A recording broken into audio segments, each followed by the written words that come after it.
Wingtip. Good afternoon. It is March 11th, 2024. You're listening to a little of column A, little of column B, hosted by Will Levinos and co-hosted by Zach Bishop. How are you doing today, buddy? What is going on, Will? This is the best time of the year. The clock's changed over the weekend. It is light out right now while I'm able to do this podcast. We have daytime basketball last week. We didn't have any today. There's already games just about to start. We have automatic qualifiers. We know what the bracket's going to look like a little bit already. Starting tomorrow for the rest of the week, big boy conference tournaments are going to be happening. So we're going to have daytime basketball the rest of the week. There's just so much excitement going on. Yesterday in the women's SEC championship game, there was a benches clearing brawl. The teams had to finish with basically what the girl or the women that they had out on the floor. Caitlin Clark sets the record for threes of the season, beating Steph Curry, and that's on the women's side. And on the men's side, it's just we have a lot of good tournaments that are about to get set up, and this is even before March Madness.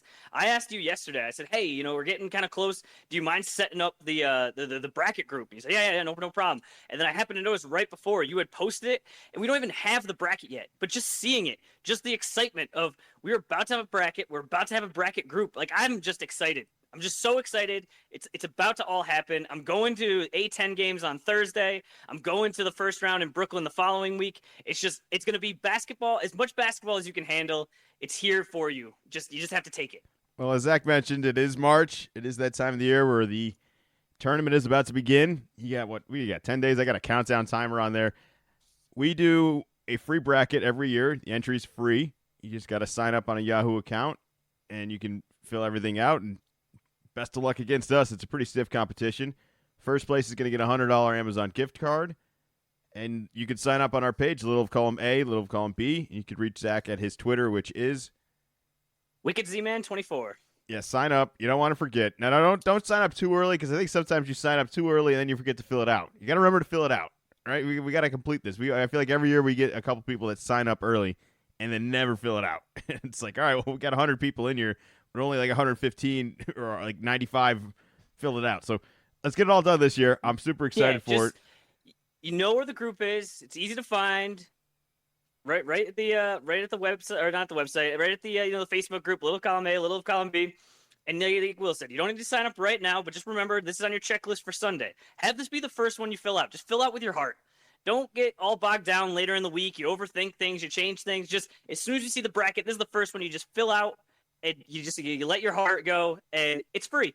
Worst thing that happens is that you don't check it the rest of the time, and no money lost. So next podcast that comes out, we will have the bracket out after Selection Sunday, this upcoming Sunday, and the games will officially kick off Thursday. So you'll get one more reminder next week on the show, but just sign up, get it all over with early. We had a bunch of games this week that are starting to really narrow down my decisions of who I think are actually good teams and who's not. We can go through the row of losses here and maybe decide whether or not this is a big deal or not a big deal. How about we do that? Okay, I like it.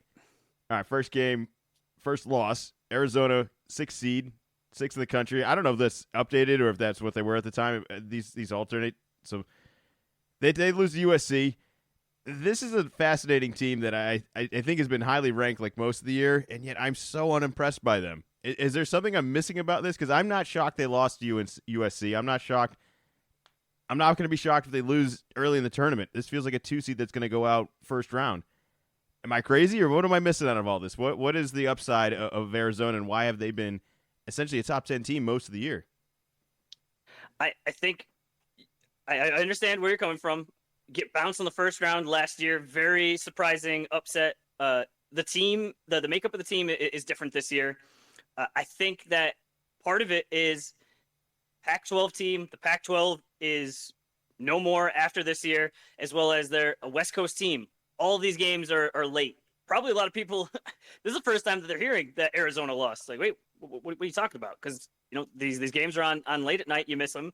But if you go back and you look, the Pac-12, really wasn't really good outside of Arizona this year. But they did win at the beginning of the year. Got a win at Duke, beat Alabama, played a semi away game against Purdue that they lost that was relatively close, and they beat Wisconsin. So those are like their more premier wins, and then they're just like I was saying, like the Pac-12 is just not very strong, and they have some of these bizarre losses. Losing at Stanford, losing at Oregon State. These are teams that are not going to be in the tournament. So as well as this last one to USC. And I don't think it's just the loss. I think it's losing by double digits. It's not that long ago. USC was good. They got Bronny James. They have Isaiah Collier. He's probably going to really make more noise at the next level. He's had some injuries. So in your head, you might be saying, well, how bad of a loss is USC? Well, this year, it's not a disaster of a loss, but Arizona was going into that game expecting to win. I'm cautious of them. I'm out on that. And they weren't the only team that had a rough week. I think Kansas had the roughest of rough weeks, getting smacked down by Houston. Was this again? Did this happen already? Like, this felt like a huge deja vu of like, wait a minute, did I already watch this? I've seen this episode before. What happened? This was over from the start, like immediately up 20 and just running away with it the whole time. I'm prepared to nominate Houston as the easy. This is the Christian McCaffrey of fantasy right now. I'm saying the easy number 1 seed. I don't think you can argue really another team is better than them. This was a dominant performance. I haven't been so high on Kansas all year. Is this just maybe Houston's better and that Kansas is still going to beat up on some other teams, or is this a bad matchup for them? I don't know. I've seen Kansas look really good and look really bad in the same week, so this might not be anything. But I'm really in on Houston. I'm really out on Kansas. Are you agreeing with me on this, or do you think you're going to be going a different direction? Definitely like Houston, going into the Big 12 tournament on a 9-game win streak. You actually have it reversed. Just want to make sure to point it out. When Houston went to Kansas beat them down pretty good. It was a 13-point loss, but I'm pretty sure it wasn't as bad as this one. But I think the 13 is closer than the game really was, where Kansas jumped all over them. Just, you don't see Kansas just losing by this many points. They lost by 30. It's an awkward score, 46 to 76. You don't see that on the bottom line often. You don't even hit 50. Like, that's a lot. I think if you were to lose to Houston on the road, all right, fine. But you lose by 30. I mean, that's a statement. So it only counts for one. But I think that if they don't really make a deep run in the Big 12 tournament, I think this is going to be what kind of sticks around as you're looking at them and you're picking, because they're still going to be a top seed. But you start looking at that 12, 13, 14 team and you go, well, what do these guys got? Well, unlike Arizona in the question earlier, does Kansas actually need to do something in this conference tournament to change your opinion on them? Or they are what they are at this point? Because like Arizona's not really playing against anyone. We talked about their conference isn't nearly as much of a battle. I mean, Kansas is actually playing against some other teams that we've heard of and that we've talked about. I think that because the Big 12 is the best conference in the country, I think that if they were to win it, that they could move up. Yeah, I don't know if I would believe it though. Oh, meaning that they could move up a seed, but once you get to the tournament, you just wouldn't trust them to then continue. Well, unfortunately, I think that's kind of what's going to happen to Kentucky. I think Kentucky's going to win the SEC tournament. I think they're the best team in the SEC, but I also think they're just exclusively like they're really good at just beating SEC teams. I think there's the wrong matchups for everyone, but I think they're just a little bit more familiar with all this. They play two different styles of basketball sometimes in the same game where they just have this lockdown defense and this explosive offense, neither of which they seem to be able to rely. But there are moments where it does sync together, and they did get a massive win against Tennessee. I mean, anytime somebody scores 40, aren't you supposed to win? Connect had 40. I thought that was an impressive win that I said all of these SEC teams are kind of more or less the same, and I don't think that's changed a whole lot, but somebody has to be at the top. And I think we've reached a point in the year where I have to pick one of them. I'm going to pick Kentucky. Now, that being said, I think Connect is going to have more success in the tournament, the actual March Madness tournament, not the SEC tournament. So I'm picking Kansas to win the SEC tournament, but Tennessee to probably go farther in the actual big dance here. I just think when you got a guy that can score 40, that's a huge advantage. and maybe Kentucky has a couple guys that could do that, but I don't know which one we can count on.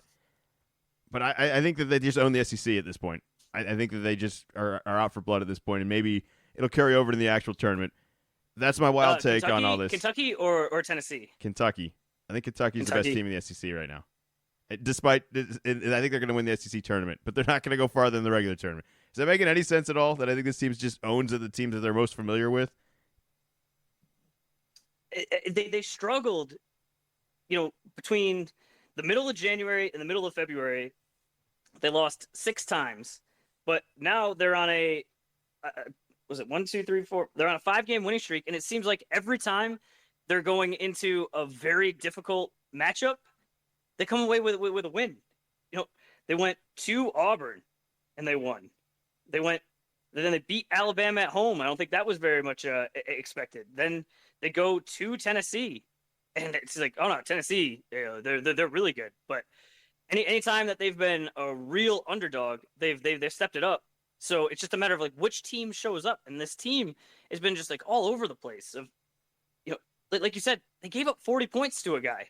And this one was, it's only in the 80s. It wasn't that long ago. They gave up 100 points. It was a win, but they gave up 100 points to Arkansas. And it's just like they just have to lock down. And it's a lot of young guys. Are they able to really flip the switch? Or is it, no, this is just who they are. They can score. And if the shots are falling and they're getting out on the break and they're just abusing a team, it's fun and it's electric. But if those shots are not all the way falling and a team's playing them tough, they just can't stop anybody. Do you have a favorite in the SEC? Are you ready to pick a team?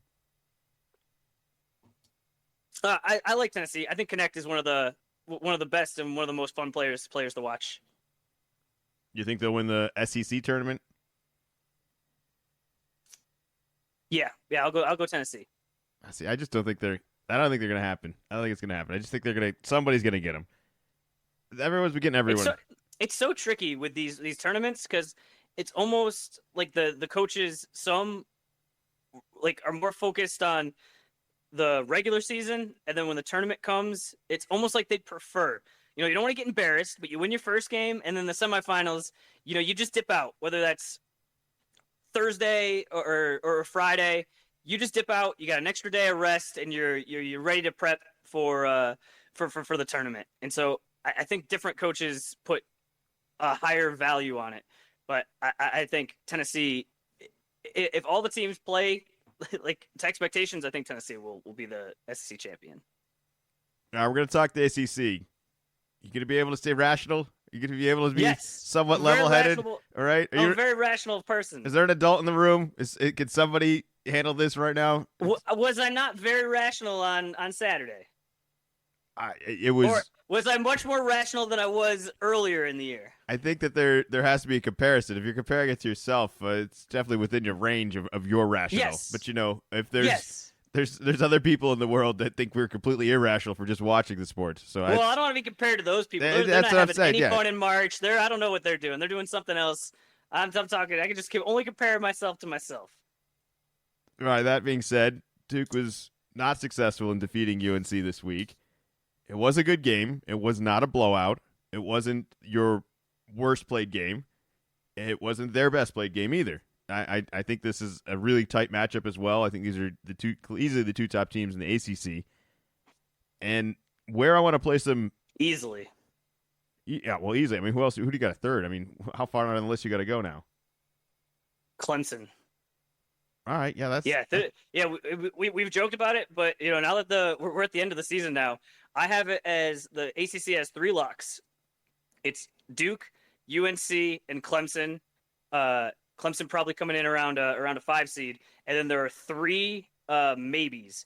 UVA, pretty sure they have to win one more game, and there's a good chance they'll be in. And then the other 2 are Pitt and Wake Forest. They're on the bubble, but they are on like the back half of the bubble. It's like they need to win multiple games and have some other teams that are also on the bubble lose in more embarrassing fashion. So, yeah, rough year.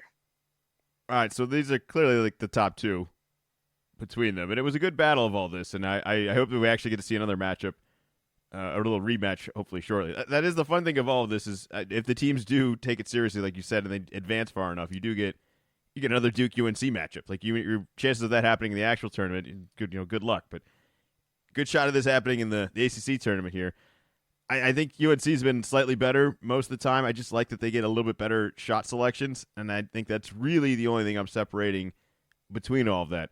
I think Flip is still the biggest X factor in every matchup Duke plays, and there's games where I think he's going to be able to impact the game more than anyone else on the floor against about just any team in the country.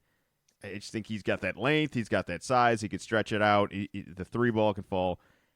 There's a flexibility with him. He's a 7-footer that can shoot. He's a nightmare of a matchup. Does he have? He has guard skills. No, they're not at the same level as a premier guard where he can take a guy off the dribble. He's taking him right to the hoop. He could definitely get a little loose with the ball. I think he's been better this year. But still, at 7 feet, like you're not seeing a lot of guys that are moving like this. Actually, just got named first team All ACC earlier today. Not shocking. All that being said, I think UNC's just been a little bit more consistent all year, and I think they'll go a little bit farther in both tournaments coming up right now. That doesn't mean that Duke is going to be a bust or I got them marked out. Like I already kind of crossed off Kansas and Arizona. I'm not crossing Duke off. I still think that they got some games left in them, and who knows how far this can go. They've had some inconsistencies. It's just like Kentucky where there are games where, wow, the offense really looks like we figured it all out, and then other times just possessions of like, what are we doing? Do we want to score anymore? Does this guy want to shoot? Like somebody get a shot. But the pace of all these games, I think, changes a lot too once we get into these tighter tournaments games, and it's going to benefit some. It's going to kill some. All neutral sites. Well, that's actually almost no more home games. Almost true for some of the conference tournaments here. I got a bid stealer. I got somebody who's going to win their tournament and get in as an auto bid, and it's probably going to knock someone out who's actually had a decent season, because that's how all these tournaments work. You win and you're in. UNLV is going to be playing the Mountain West tournament in Vegas. I think you're going to have a huge crowd behind that. They've won 11 of their last 12. They're 11-1. There's a little bit of momentum here, and I think this is what college is really all about, is getting these crowds behind it. And like you said, neutral site for a lot of these, and the fans are going to travel, and the ones that travel are going to be even crazier. But this one's going to be at home base already, and it's going to be a desperate time with a whole bunch of desperate college kids cheering for them. So I'm saying this is going to be a bid stealer right here with UNLV in Vegas. I mean, who's really the Mountain West tournament is what it is. Who's the real threat out there? If you're basing it on the whole year, this is going to be a crapshoot anyway. So that's my bid stealer here, kind of pulling that out of nowhere. We like the home team. I just kind of want to get behind this too. Like if you want to bet on this, I think it'd be fun. I think this would be a good gambling option. So this is going to step on my my college games, but I am actually in a similar boat. So for the Big East tournament, the game that I am hoping to see is Creighton versus St. John's. Very similarly, St. John's will be playing. Obviously, all the teams will be playing at Madison Square Garden, which is their home arena. Get it done. The crowd better show up. I think it's going to be very, very tough because if it does continue to go, at some point, UConn's going to come into the mix, and Connecticut is really not that far from New York City, and there are a lot of UConn fans, and they're willing to pay the high MSG prices to get in the door. All right, I ranked a couple teams. I got the top three. I went Houston 1. I went with UConn 2. And as much as it kills me, I'm going with Purdue 3. And then I would probably go with an SEC team, which I think it's going to be Kentucky at 4. But Purdue, I feel the shakiest about. Unfortunately, I feel the best about UConn at 2. And it just kills me because this offense is they're a good team. They're just a good team. I don't want to make this all about like a whole like I don't like this team, but this is a good team. And it's killing me to say all this. So I think they're going to be a massive threat out there to not only once again be there again, possibly win it all again, and that's terrifying to me. Is there anything encouraging you could say about maybe this not happening? Because I can't really see it. I think this team's not going to exit early. No, and when you are this far ahead, like all three teams that you mentioned, if any of those even lost their first game in the tournament, They're still number one. They're still one seeds. I think they're locked in. Yeah, no, I think so too. I think they just have the best resumes in the country. All right, any other? You got some college games coming up you want to watch this week, right? We got a little bit of a funky week. It's not a normal schedule. All tournament games, and some tournament games we don't know yet, right? We don't know the schedule or the matchups quite yet, right? No, because it's there's a lot of play-in games. We'll start off with, we do have some teams that are already in the tournament. There have already been some championships, so we've had 4 so far. So the teams are Stetson, Longwood, Drake. Drake actually beating Indiana State. That's the good one with Kareem Abdul-Jabbar. So they are on the outside looking in and not looking good for that. I think everyone would have thought would have been fun. So maybe we'll see. And Morehead State. And then tonight we have 2 championships. We have the Sun Belt, which is Arkansas State versus JMU, and the SoCon, which is East Tennessee State versus Samford. So we will be punching 2 more tickets. But the games that I wanted to watch, on top of, I'm going to watch all the games, and I usually try to put a little bit more of a premium on a championship game. So I'll be watching those 2 tonight. But these are games that they don't exist, but I would like to see them exist. These are pretty much all the championships. And I'm going to be upfront about this. A lot of these are big time hater energy coming from me. And it might not be so much those teams I want to see, but you'll notice that certain teams are going to be missing. So starting off, I want to see Houston versus Baylor in the Big 12. In the Big East, I already mentioned I want Creighton St. John's. For the Big 10, Purdue, Illinois. For the SEC, Tennessee versus Alabama. And I say it right now, I did not like how Saturday went. I'm still recovering from it. I want another shot. Give us a third shot. It's hard to beat a team 3 times in a row. So if we get Duke UNC on Saturday night, I think that's going to be a lot of fun. All of that would be fun. All of that would be great. I think Houston Baylor is one of the best games I've seen all year, and I'm never going to be upset watching Duke UNC. It's just fun to watch you just melt down, even in a win. He just pulls his hair out. He freaks out. He says he's excited for it, and then it's like the hangover kicks in at halftime, where he's like, I can't handle the stress anymore. This is just, I don't even know if it's fun. It's just punishing. So I'm all for that. College basketball, it has the highest highs and the lowest of lows. It's its own thing. It goes its own category. Yes, pretty much every time it happens, I barely survive, but somehow I do. It's like those guys that say like they're addicted to running. It's like I don't get it. You're just addicted to punishing yourself. It's an addiction. It's fine, but we're here. It's March.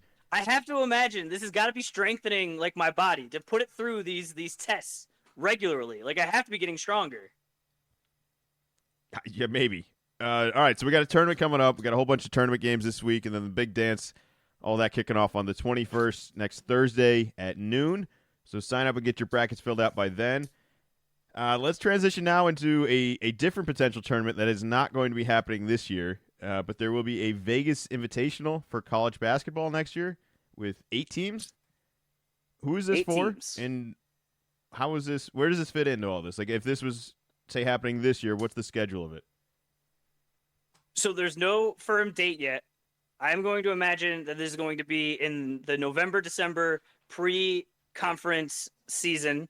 This, like you said, 8 teams. It's going to be in Vegas, and this is going to be NIL-driven. Right now, they do not know whether it's going to be linear TV or streaming service. I think they're still kind of shaking out, and I'm sure those the services or the linear TV want to know what teams exactly you're getting. But the real selling point of this is they're going to take $1 million and split it up with all the teams, with all the players that participate, and then another $1 million on top of that for the players that win the championship. Now, just saying this, 5 years ago would be absolutely ridiculously crazy. A couple years ago would have been, there's no way.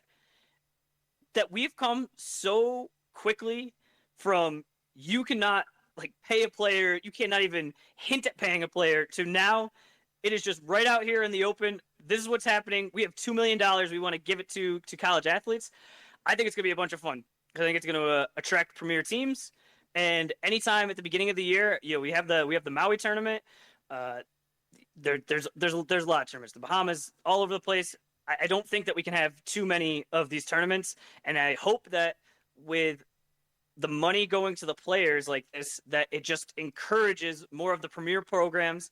I think basketball is better about it than football, that have a tougher schedule. Yes, sure, you can lose in November. I don't feel like we're really harping on teams for losses in November. I mean, when you're going head to head, everything matters. But really, as a consumer, I want to see the best teams, and I want to see the best teams all the time. And so, if I could see some inter conferences playing against each other in November and December, I think that's good for everybody. More basketball, mid-season tournament. This is great. They stole this from the NBA, who stole it from what, World Cup soccer? This is no. No, stop it. Pretty sure that's exactly what's happened. So now your favorite sport of college basketball is now adopting a soccer attitude. It's perfect. We've been having tournaments for a long time, and we have the biggest one. It's coming up in March. You might have heard of it. Yeah. All right. Well, we got to get out of here. Let's get into some professional basketball. Anything else for college? Anything else you want to sneak in? You got Yeah. Last thing. One tiny little rant. The guy that really killed Duke, RJ Davis, he's the one. He's their best player. He won ACC Player of the Year. We both games pretty well. I wouldn't say we shut him down, but kind of one of those. We forced him to take a lot of shots to get where he had to go. But the guy that killed us this last game, Cormac Ryan. Do you know how old Cormac Ryan is? No, is that knowledge I should have though? Like, why do you know? Like, I think that's weird. He's very old. The man is 25 years old. He's older than 6 of the NBA All-Stars. That's very old. I just want to point that out. Very old man. So what would you fix out of all this then? You wouldn't allow transfers and years. And, I just want it noted. And redshirting and an injury year and a COVID year. Armando Bacot is 24, just right behind him. It just seems weird that a guy, trying to, play college is, older than all-stars, not guys in the league. All-stars. Like, you have to be in the league for a few years to get to be an all-star. Do you think they'll get drafted? No. All right, then this is their job then. They're getting paid to play. Why would they move on? This is a great. You could be the age of 25 doing this. You're telling me you'd be like, no, I should move on with my life. I'm not going anywhere with this. This is ridiculous. Only Cormac Ryan, and only because he shot so many threes. Well, you guys keep getting all the top young recruits every year. Maybe you should be aiming for a little bit older age, a little bit more mature. Yeah. Speaking of, we did get another 5-star last week. I saw that. So, was it hard name to say. Have you worked on it? You got it? I have not. It's very tricky because we are getting these 5 stars. We'll most likely have the number 1 recruiting class in the country again. But I really try when it's during the season to focus on this season and to not start looking to Cooper Flag and next year. It's like there's going to be so much time in the summertime to research these guys. Like right now, it's just like there's actual live basketball with a team that exists. And so I try not to look too much into the future until the season's over. I believe it was a South African guy you guys got, right? It's a massive tall guy. I just remember hearing that 7'2" center. Looks like he's got a little bit of a handle. Kind of like the modern 7'2", not just a big stiff. But I'm not sure exactly where he's from. I read that he's expected to grow another 2 inches. So we'll see if that kicks in during your Awesome. college That would years. be great. It might not kick in during your college years. You might have to see wherever else he goes after. But maybe if he stays to the age of 25, I'm also he'll get hoping it. to continue to grow. So hope for everybody. I love hearing stories like that where it's like, yeah, he's expected to grow another 2 inches. Based on what? Like, what is that sign? I've been waiting to grow my whole Science. life. Basketball science, Will. Come on. Sure. All right, let's talk some professional basketball. That's way less scientific. We got to talk about the Boston Celtics and their loss to the Denver Nuggets, who are clearly the best team in the NBA. I said it last week, and you fought me on it. You fought me hard. I tried. You really did. And I could say a whole lot of nice things. Good Jaylen Brown game. I just trust Denver so much more because I think they get better shots, especially at the end of the game. And all that being said, if Jason Tatum, who had a terrible game, could totally trash him on this whole game. But at the last second of this game, there was an awesome ball movement pass where Tatum gets the ball in the corner for a wide open three. It was a Jaylen Brown steal where he just took it from Murray. Like it was just one v one, and then that run out. We had a bunch of chances at a layup for this, and yeah, you're right. It goes right to Tatum. I still remain confident in Denver, but there's a scenario, and I think a likely one, where Tatum shoots 42% from three on a good day, probably better than that. I don't know. It's probably. I mean, he was wide open, so I say the percentage has got to be even higher on wide open threes. So that was a good look too. It wasn't a bad shot. I think we've taken a lot of bad shots. We've had some really rough endings to games. The Cleveland one was let's move on. Like that. That's how bad that was. Just blowing a huge lead and taking even worse shots every chance you get. Dean Wade out of nowhere. I don't know where that came from. Well, it just came for us. I think the next day he went 1 for 7. Exactly. Showed up with nothing. It was still a good game, and I'm still super impressed by Denver. The dunk, the Gordon dunk, the putback dunk, it's only the second craziest thing I've seen all week. The number one was the Anthony Edwards backboard head hit block for the win, which was also insane. Game-sealing win. Which one were you more impressed by? Because it was pretty heartbreaking watching Gordon just dunk that thing right back. Where it's like, wait a minute, we forced a miserable shot. The ball's up in the air. The next thing I know, he's just cocked back, slamming it down on top of us. When I first saw it, I thought it was goaltending. I thought it was like off the backboard and just the angle, and then turned out later it's like, yeah. It's like, wait, how? How are they getting rewarded for this terrible shot? Then he had the alley-oop later. That was just a great pass by Joker. And again, just we had to help. You have to help on Jokic, and this was the answer. This is like the textbook. All right, when you get doubled, and we've been able to get away with it with some of these other big men, but Joker really made us pay. But I think the Anthony Edwards one. I mean, it's the end of the game. He got the block. It's clean, and just if anything doesn't go quite right, you get if you're a beat late, it's goaltending. The other team's gonna win. If you foul, I guess I don't know Neesmith's percentages, but decent chance he hits both of them. Game over. And so just to time it right and just have the athletic ability to get back. It was wild. Yeah, and then afterwards, just seeing all the angles where he's so high, they whack forward. And falls pretty hard. The landing and him just bouncing back up and celebrating is the most impressive part of it. Like his body's horizontal, 10 feet up in the air, and he basically just lands down on face flat, basically, and it's an incredible play. It's the timing of all of it too. It's like you said, it's for the win. This is stopping a game-winning layup that probably goes in. It's a insane ending. And it wasn't just that. He took over that game at the end too. He scored a whole bunch of points just leading up to that. That was just like the last bit of like, wow, he's really going to do everything he possibly can to impact this game. Did we talk about the Karl-Anthony Towns injury? Or at least the No. confirmation of it now? It's a meniscus tear. No, I think that news just came out last week because we talked about Trae Young a couple weeks ago, but I don't think the Cat news had come out yet. Definitely not that it was getting surgery, will be reevaluated in 4 weeks. That stinks. That I'm not pleased by it, but maybe they'll be better without him. I'm curious to see what Naz Reid's got in him, and this team has just been trying to figure it all out. That game with the block was great, but they've had some really struggles after that. I don't think they won the next couple games. This wasn't the worst almost injury. The actual injury that kills me is the Şengün injury for the Houston Rockets, who are more than likely not going to make the playoffs.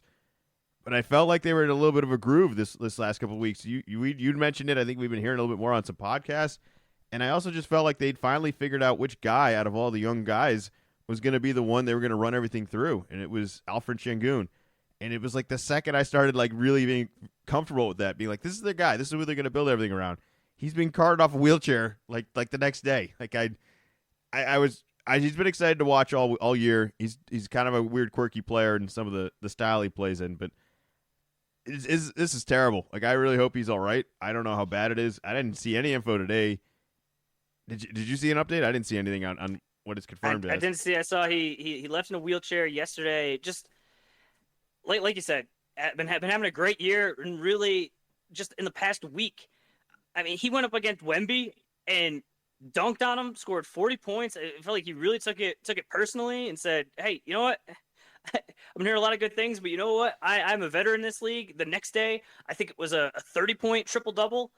So obviously, he's on a team. They're not going to make the not going to make the playoffs, but just for a guy to start taking it to the next level, just now, he might have a long recovery, unfortunately.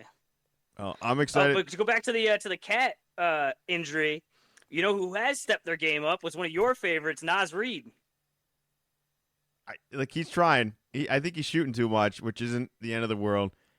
I still think he's getting a little lost out there, and because he's playing a different role now. When you come off the bench, yeah, you are supposed to be kind of that spark plug, and he kind of still is now. But they need him to be a little bit more consistent. I think he's actually got to pass a little bit more, but he's been good. He's good. I like Naz Reid. I think he's still one of the best players on this team. I think he's the second best player on this team after Anthony Edwards. So yeah, no, he's great. I'm impressed. What do you got? Numbers on him? No, I was just mentioning that Cat goes down.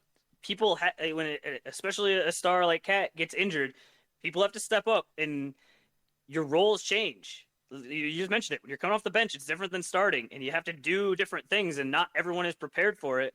And just in the past couple of games, it seems like he's really taking it seriously and really trying to step into that void. I wish him luck. I can't take this team quite as seriously without Cap, but maybe I'll be wrong. I wasn't sure how realistic it even was to begin with, but the only good news we got for some injuries this year or for this week was Lonzo Ball was cleared. What do you got for that? Sort of cleared? Like, is he running? Is he? He was cleared for advanced basketball activities. Now, there was, I would say, some pretty serious talk that he might never play again. I mean, there was even the rumor out there, I think Stephen A. started it, that he was having trouble getting up and out of the chair, and Lonzo had to come out with a video showing, like, no, I can get up and out of a chair. But there's a big jump from that to being able to play. What do you think that advanced basketball activities would be? Wow. Gonna say cone drills. I don't know. Is that advanced, or would that just be regular? Well, he's a professional. I think everything he does is advanced. Oh, okay. Good point. Good point. I didn't think about it that way. It's not. He's not a regular guy training, right? He's not just doing P90X. It's a professional athlete doing P90X. It's another level. It's advanced. Okay, I guess I didn't think about it that way. I was just thinking in general of basketball and like what was the line between basketball activity? Because I don't feel like I've ever heard this sort of report before. It's just always, all right, he's hurt. Maybe he's doing some rehab, conditioning, basketball activities. I just imagine 3-on-3, 5-on-5 in the game. I just imagine it's organized basketball activities. It's not just rolling the ball out and getting some shots up. Like we're here. We're gonna do something. We're gonna do shot drills. We're gonna do defensive slides. We're gonna do come off screens, fake screens. Okay, here we go. I got a little more information. I'm imagining. Billy Donovan said that the ball has begun running, jumping, and cutting, and he's progressing. That sounds like cone drills. It's good because he's had his troubles. Even before he got hurt, being a number 2 pick, I don't think he's lived up to those expectations. But to just have it be your career is just over, that's just so rough. So I'm hoping that he can continue these and that he's on a team and playing next year. Well, I don't think he's really lived up to the pick either, but I also think he's missed his best opportunities to live up to it. I don't think the Laker years are really fair. I think those are grooming, building years, and those were not easy situations to be in. Those weren't the best situations for him. This Chicago situation, if he was healthy for the last couple of years, I think would have been they desperately needed him. Like, they would have been so much better with him. He was clearly the missing piece that could have made this roster, I think, work. And they haven't been able to replace him because I don't think there are many guys that are much more of a pass-first point guard that are the same height as him. Like, he's a pretty good defender as well for being a little bit taller. I think he would have just fit in Chicago so much well. So I'm not going to write off his whole career, even if it has been somewhat disappointing. There was a scenario here that I would have bet on the success of it. I still thought the Celtics should have had interest in him when he did sign with the Bulls. I would have been all right with that. To dodge the bullet there. Yeah, no, that would have been rough. It's been rough to watch. It's just unfortunate. It's unfortunate. Yeah, It's not he did anything. He's been out for years now, and it's just good to get at least a bright spot that we're kind of joking about advanced basketball activities, but just any sort of news is positive for him. Well, I think his biggest flaw is his athleticism is a huge advantage for him. He's not a naturally, I don't want to say he's not fundamental, but like his shooting mechanics definitely aren't, and that is going to be hard if you have to be more reliant on a shot when you lose some athleticism. You aren't going to make there's going to be a bunch of other guys that are maybe don't have the explosiveness he once had, but are going to be better shooters than him, like already walking in. So like that's going to be hard.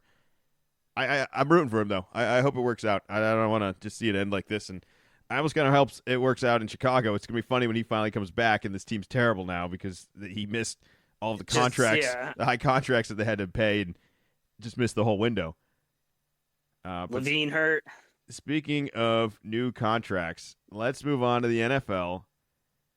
Boy, there's a busy week, busy day. We've had a couple quarterbacks shuffle around, some of them signing, some of them getting traded. Let's start with Mac Jones. Mac Jones is traded from the Patriots to the Jaguars for a 6th-round pick. The Mac Jones era is over, which is a funny thing to be hearing from everybody saying, as if there's like a successful era of all this, or is this just such a bad era that we've labeled it all that too? I don't think that's to anyone's benefit. Just it's Mac Jones is done. All right, you can only be an era. I think it was positive.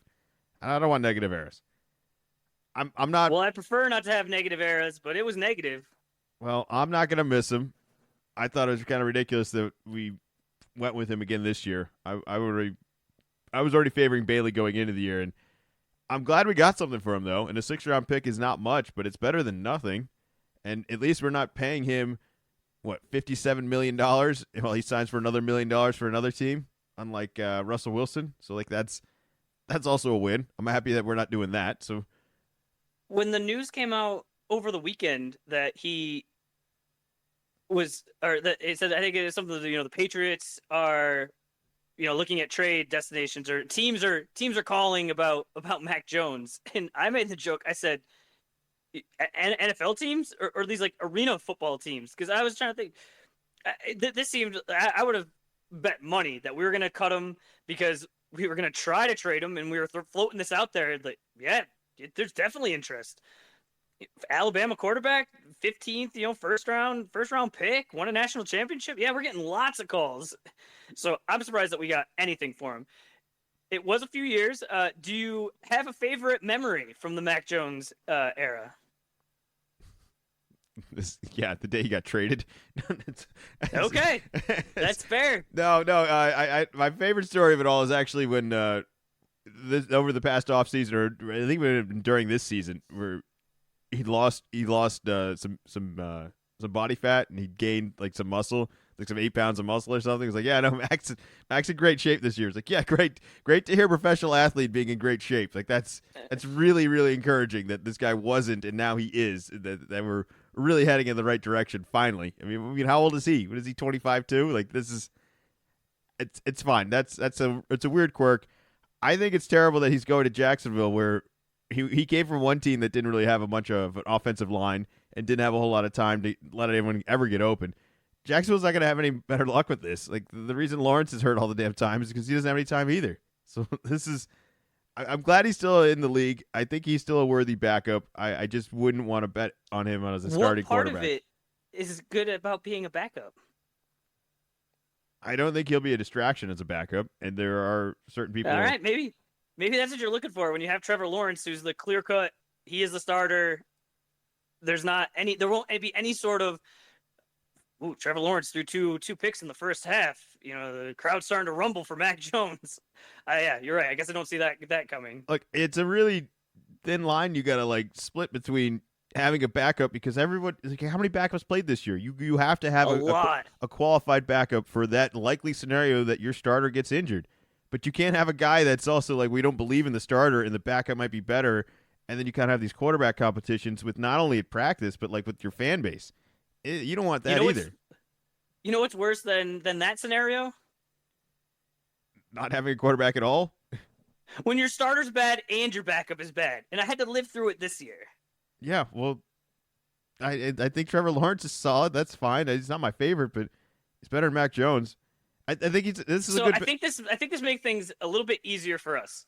Mac Jones is no longer on the Patriots. He cannot start for the Patriots. It still leaves it wide open on who will be starting, but I think there's a little bit of silver lining here that it will at least not be Mac Jones. Yeah, no, I'm encouraged by that. This wasn't the only quarterback to sign. Russell Wilson is going to the Steelers. Didn't take too long. It's like a $1.2 million. That's it. And he's getting the rest of the change from Denver, as I mentioned earlier. Is a huge chunk of money. I don't think there's really anything to lose here either. Do you think he's going to start, though? Like, are we sure? Like, are we sure? Like, this is a little shaky of one where I don't think he's as quiet of a backup in the scenario that he doesn't make the starter. And I also think there's going to be rumblings if he plays poorly as a starter of just to bench him and move on to him. So I think it's a great bargain. It's certainly a risk you can take, and this is a team that does not have a good quarterback situation either. I just don't know if this is the gamble I would have taken, but it doesn't seem like the chemistry should work here between the way the media represents Russell Wilson's personality and the way the media represents the Steelers organization personality, but we're doing it. I think this will be interesting. And this is either going to be over in 4 weeks or going to be a story every week. I don't know how this goes, but are you a fan of this? Would you sign Russell Wilson? We could have had him as a Patriot. $1.2 million. We who says no? I say no. I didn't want Russell Wilson on the Patriots. I think that he's getting to a similar spot in his career that Cam Newton was, where we already did that. At that point, we thought we still had the team, and all we needed was one piece. And that really wasn't the case. But currently, I think we are a lot of pieces away. And so to bring in a guy like Russell Wilson, I just don't think that really helps. I think for the price, and I think for the Steelers, because the Steelers were much closer, and they've been running out some rough quarterbacks. Last year it's Kenny Pickett and Mason Rudolph. So I think what helps, you have Russell Wilson come in, but it's not Russell Wilson, big capital letters, Super Bowl champion. You just traded a ton of assets for this guy. You're expecting, the moon. Now it's coming in, and I think just all of the expectations are just all dialed down. And so now if he just goes out there and is just better, just an average quarterback, kind of what he was for a good portion of last year, and you're just better than Kenny Pickett and Mason Rudolph, I think this could work. Would you rather have Ryan Tannehill over Russell Wilson?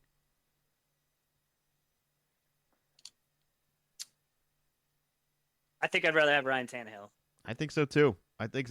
And I'd also rather have Kirk Cousins. I was shocked. I mean, well, I think. Did you see the price tag for Kirk Cousins? Apparently, a lot of people want Kirk Cousins. I think it's a great move for Atlanta getting him. I just think Pittsburgh maybe bargain hunted it a little bit too. I think Kirk would have been great in Pittsburgh. You don't think that would have worked? All those receivers over there. Did you see the contract? How many guys are at least as good as Kirk Cousins? Like you're saying, there's not a number. I just don't know. I'm very surprised. I think Kirk is fine. I don't think that he moves the needle to like this incredible degree. And remember, he's coming off an Achilles injury, and it wasn't at the end of the year, but it also wasn't at the beginning of the year. It was pretty much like in the middle, wasn't it? So I have to imagine that he's going to be ready for training camp. But you're signing a guy to this much money coming off an injury, and he had some success, but.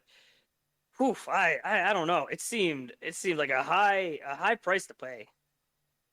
I think it's 4 years, $180 million. I think that's just the going rate right now. What else would you rather have Russell Wilson for one? Would you rather have Tannehill for one? Like, what would you rather trade a 6th-round pick for Mac Jones? I understand Minnesota not wanting to pay for it because I don't know where they're at. I didn't think they really figured enough out last year, and they got to figure the reset's not the worst thing to hit. But if you're a team like Atlanta, I think you're a little bit more of a finished product. I'm kind of excited to see this offense finally be an offense. You talked about the Steelers having some quarterback woes. What has been going on with Atlanta? All right, they have awesome running backs. They've spent high draft picks on a tight end, on a wide receiver, on a running back. Like they just plug in a quarterback, just somebody who's fine, and I think he's fine.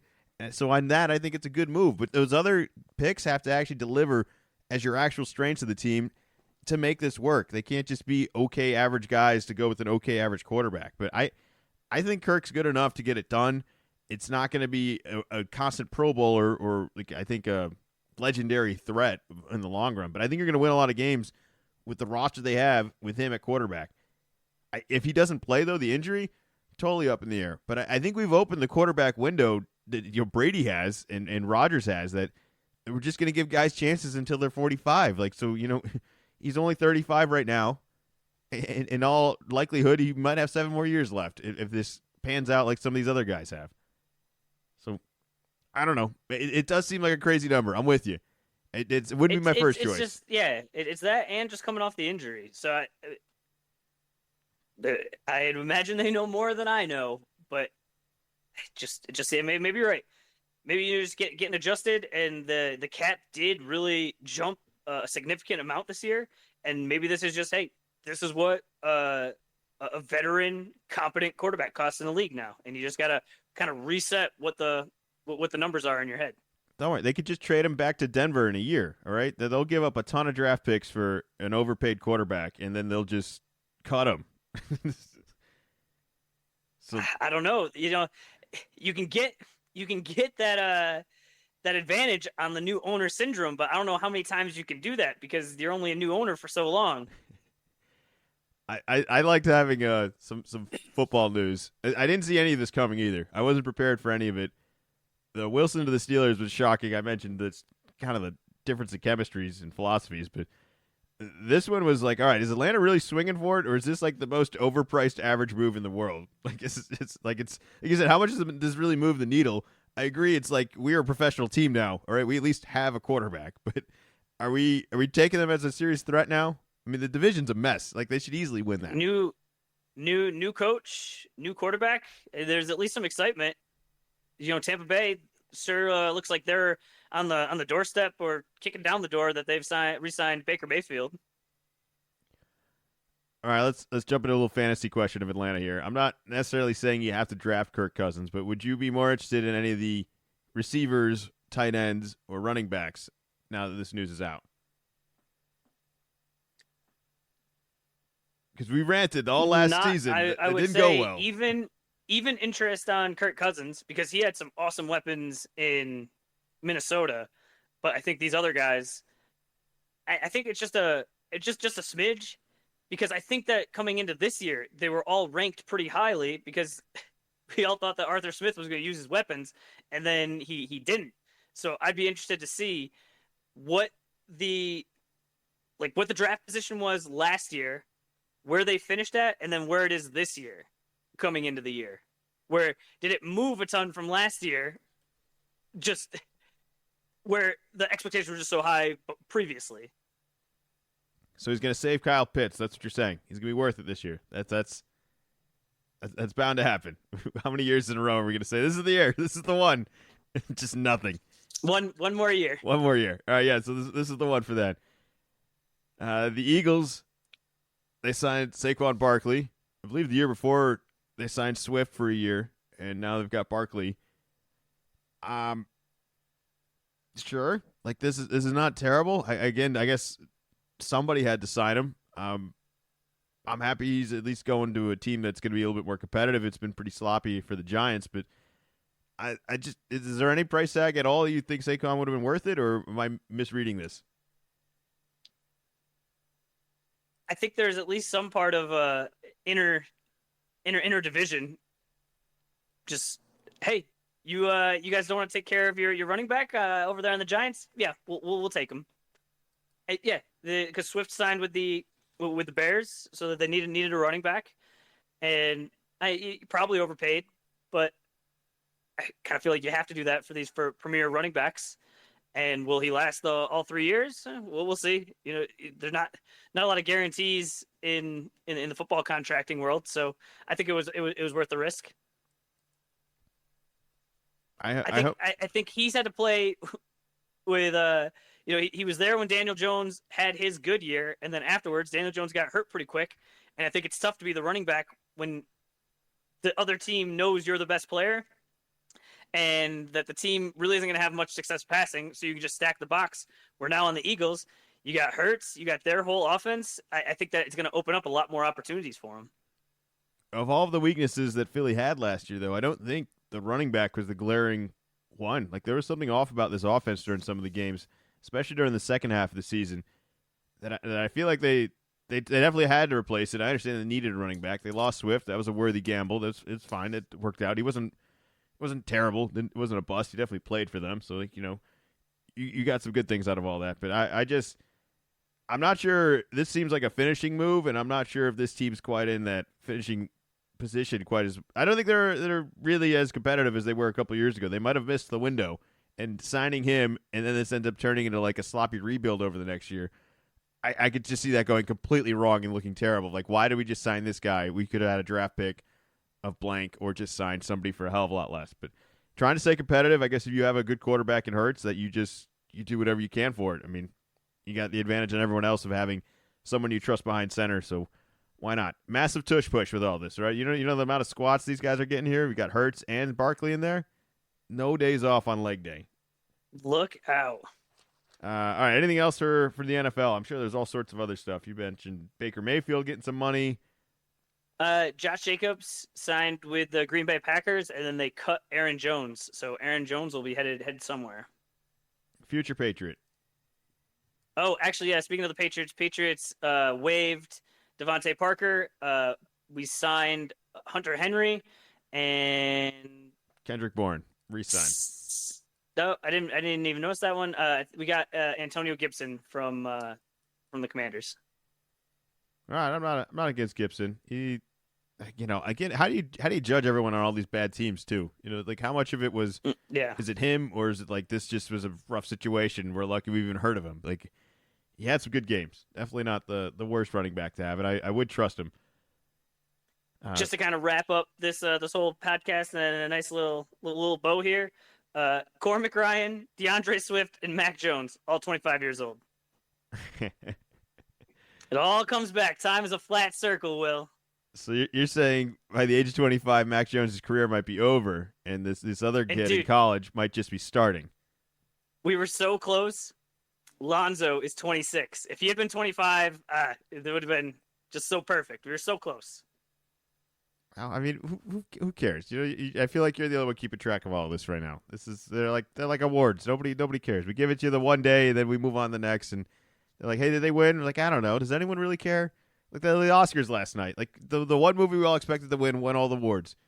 It's like, cool. All right, can we all go home now? I don't know what we did a big deal of all this for. We already nominated Oppenheimer, last July, and we just told everyone it was really good. You don't think it was a big deal that Christopher Nolan won his first Oscar? Iron Man, he won his first Oscar. I think it was important to those guys. I do, but I also just because it was expected, just because it wasn't a surprise, I don't think that lowers the value of it. Sure. And I'm not saying they weren't deserving of all this. I just think there might have been other moments in time where they were more deserving, or there's films that I've enjoyed more of them than this one. Oppenheimer's great. It's really long. Is the only downfall of it all. It's as exhilarating as it is exhausting, because it's a lot of words. It's a lot of tension just being built up over a long period of time. And some of the visuals are just massive, and the sound is huge, and it's a well done movie. It's a good movie that's not, I see, the most. It wouldn't be like a Saturday afternoon rewatchable. Like, you got to kind of sit down and plug into this. You really got to focus if you want to get the most out of it. Did you see any of these movies at all? Like, have you seen? No. It was a good year for movies, and it should be remembered as that. I think that's the best thing of all. I saw The Holdovers. That was a good one with Paul Giamatti. He was great in it.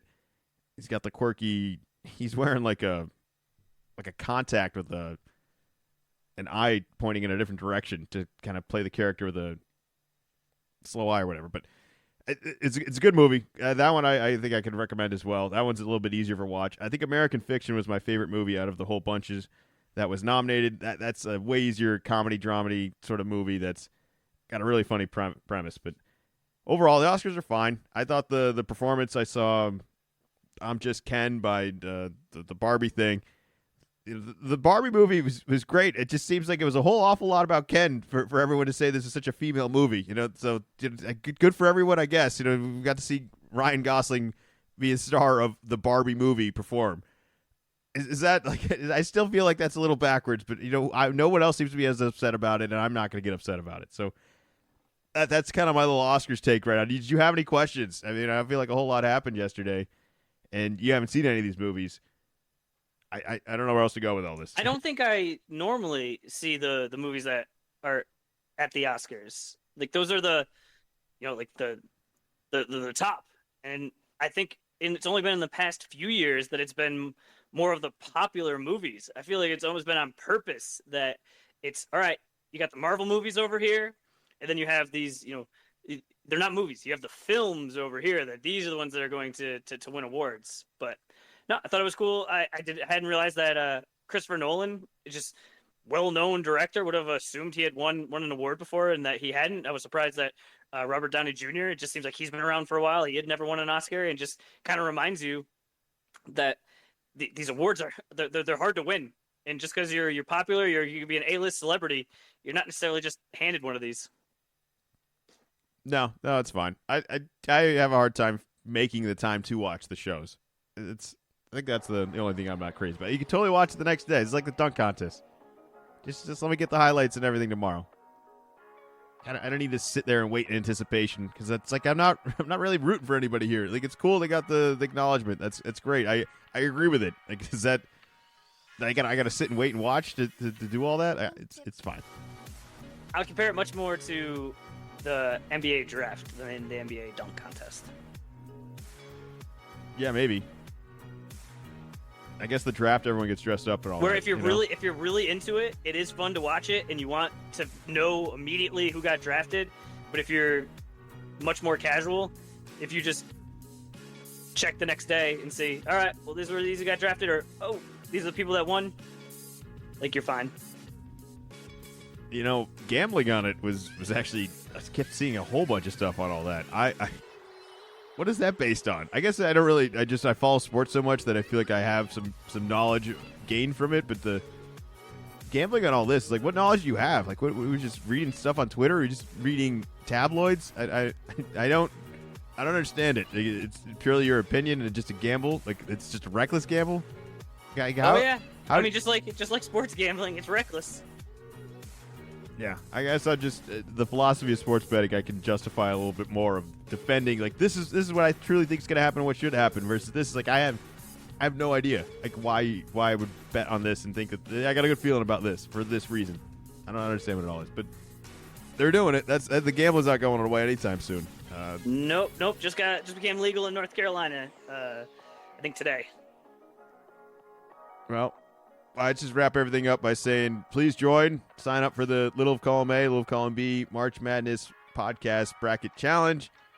You can join on our Twitter page, Little of Column A, Little of Column B, Instagram, Facebook, YouTube. We're on all of those, and you can reach Zach on his X account, which is Wicked Z-Man 24. Anything else to add for the people out there?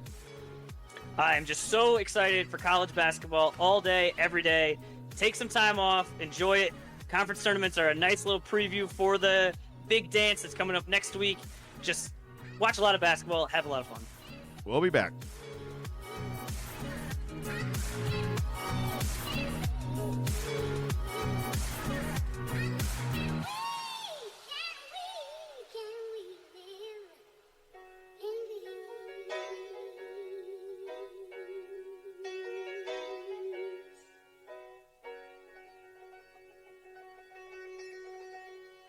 Little column A, little column B.